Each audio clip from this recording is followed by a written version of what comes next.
Well, hello everyone and welcome back to another video of the F1 2020 Alpha Tauri Career Mode, episode number 15, the penultimate episode of this season in the United States. We're not doing any R&D upgrades, mainly because we're looking to leave the team. And not only that, I'm not particularly happy. I wouldn't want to stay with Alpha Tauri anyway, because especially on the powertrain side, there's a lot of R&D upgrades that still haven't been upgrade because the facilities aren't up to the spec that they need to be in order to get those, unlock those upgrades. So yes, Honda have provided an upgrade coming into this one, so that's how we get the thing with the fourth fastest on the aero. So we should be in good stead here. Now, we had an invitational event around Sochi. This is the first time I've driven around Sochi since F1 2018. Not F1 2017, as I may have mentioned earlier. So, yes, in actual fact, this track has actually been remodeled since I last drove here. It actually took me quite a little bit of time to remember how to drive this track.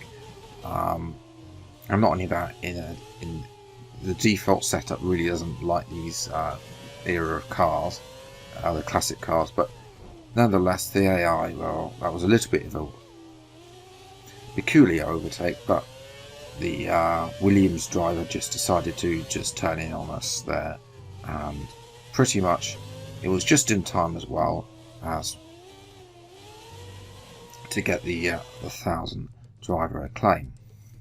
So yes, crossing to qualifying now for on the Saturday, and it's once again an overcast, so this will help the soft tyres, but I'm hoping that during the race it's going to be sunny.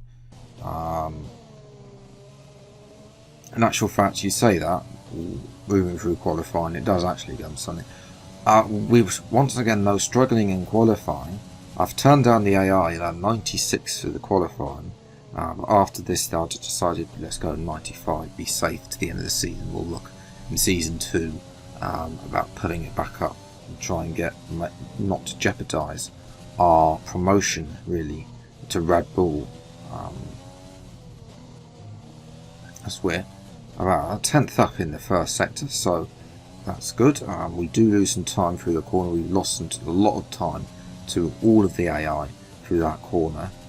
It's really not a corner that is doing well. Again, that was just like in Japan. There's something wrong with this car where we're losing time in the corners compared to everybody else. Come down the back straight now, we're almost 2/10 up. Oh, that's good on our previous best time. So where says we dropped to 18th, so we're behind the 2 Haas, which really isn't great, to be honest. And really, we're going through this middle and into the final sector. Excuse me. We're sort of 3/10 up, but coming that corner, we seem to perfect it, and through this triple right-hander, we're gaining another 10th, and that's going to put us in good stead coming through the final couple of corners. And where's this going to put us? Hopefully, somewhere towards the top 10, maybe even inside the top 10. And I believe it is, oh no, it's 16th. So much for that improvement there. Gasly struggled as well, so 5/10 off isn't too bad, but we want to be closer. Obviously 2x2 there, which is a little bit iffy, if I'm not going to lie. Time for the race.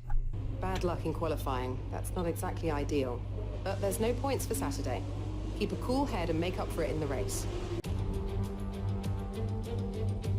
Welcome once again then to the United States Grand Prix here in the magnificent city of Austin.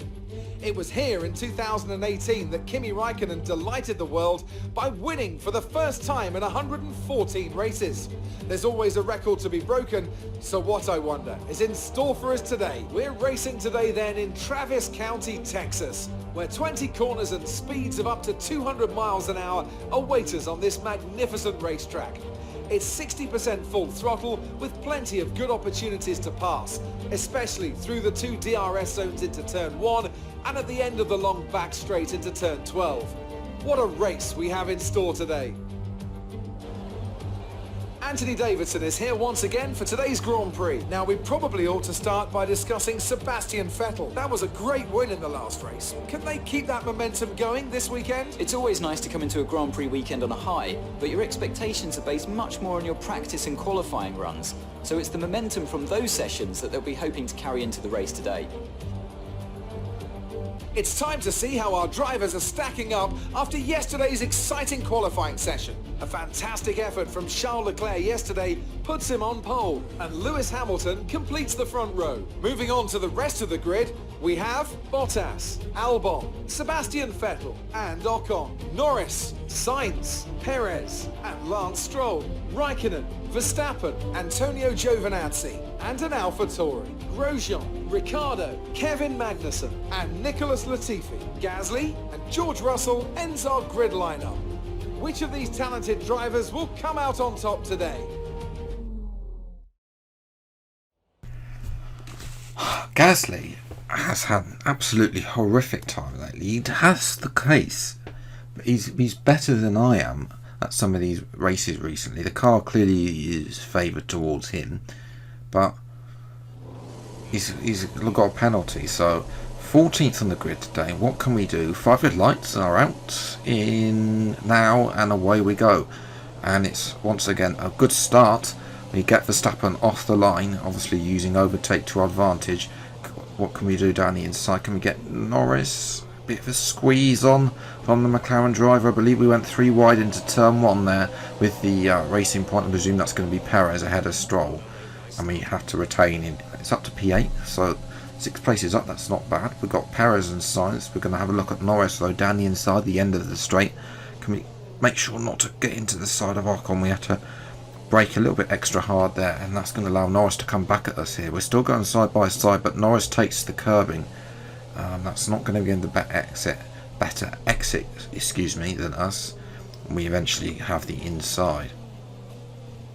But yeah, he hit that orange curve, which obviously slowed him down, but then got the momentum as he had the sort of the racing line, had the outside, and then got sort of squeezed out, had a little bit of a wobble there, and allowed Perez, who was just watching behind us as we look back at our teammate, who has struggled in this opening stint, is only down in P18 behind both of the Haas drivers, so he needs to get a move on if he wants some points this afternoon.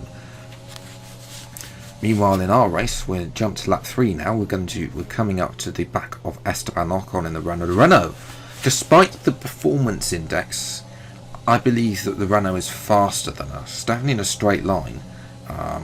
They've definitely got more engine power than us, I think. But nevertheless, we're going to dive bomb it down the inside. And fortunately, that corner is pretty 90-degree right, so doesn't mean that we don't understeer to Narnia through that corner. As we jump to lap 6, our teammate is still struggling behind the 2 Haas drivers. He's slowing down though, and he's out the race, and that brought out the safety car. So we're coming into this, and everybody in their dog is coming into the pits right now. Let's hope we can get out in front. We could fit, I'm pretty sure, if Stroll pulled forward a little bit further, we could have gone. This is absolutely woeful pit stop. There we go. Finally, Perez goes in, but it's absolute horrific there. That was a woeful stop. We've lost 10 places. Well, thank you so much, Gasly.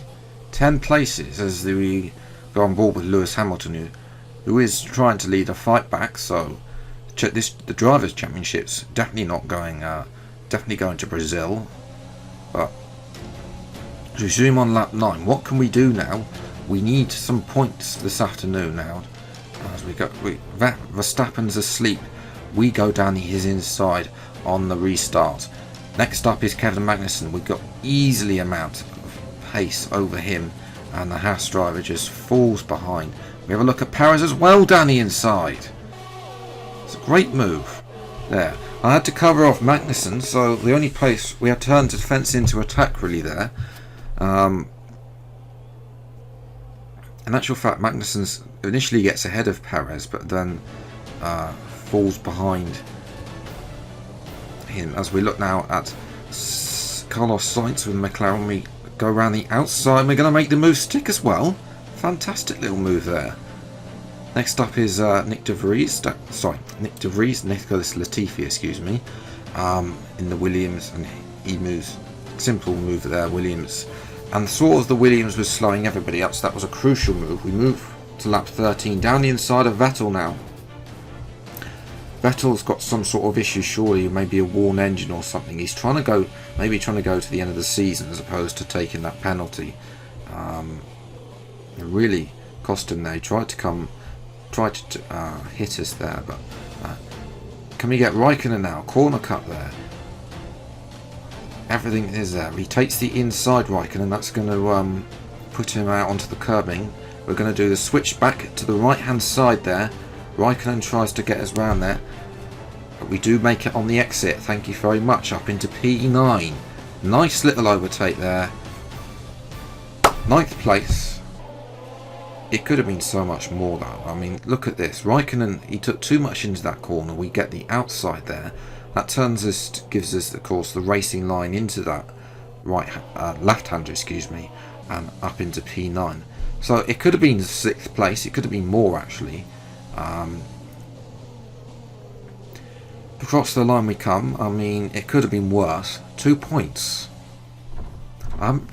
That's the hardest I've had to fall for 2 points in my entire life. Pretty much a big yo-yo of a race. Romain Grosjean gets drive of the day. He finished up in 6th place, I think. So yes, Leclerc won from Bottas, so that's not going to help. That's going to help Bottas actually move ahead of Hamilton, although Hamilton did get the fastest lap, so it's only a 7-point loss. Romain Grosjean gets big points for Haas in 6th place. Albon down to 7th. Ricciardo as well, another good drive from him, making advantage as well as the coming into the pits at the right time. We did get really screwed up, but obviously we can't catch Alex Albon now for 6th place, so it is going to be 7th place in this championship. Ocon moves ahead of Ricciardo, who only got 4 points. Ocon got the podium, so that's a big thing for Renault.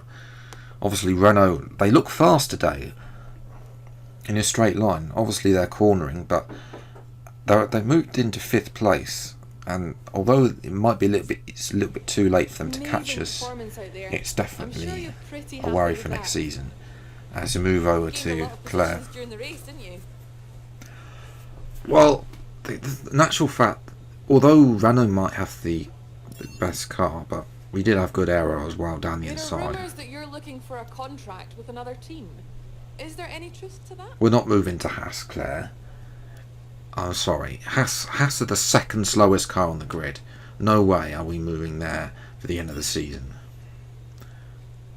It wasn't the cleanest race today, was it? We went for the gap. None of us wants to be the person to back down. Obviously, it's a battle. Honestly, and also the fact that a couple of people decided to turn in on us. But as you say, Ayrton Senna said we need to go for the gap. Excuse me. Appreciate your time. Thanks, Claire. I mean, the Haas question was a bit ridiculous, but other than that, she continues her mildly good streak of asking some. She's improving, I will say that, in her questions, but she's still not there yet. But yes, that's going to be where we're going to leave off this video. If you have enjoyed, leave a like, subscribe to the channel if you see more episodes of the Alpha Tauri Crew as we come up. We've got one more episode coming tomorrow, which I've already recorded, and then we'll be moving to season 2 sometime next week.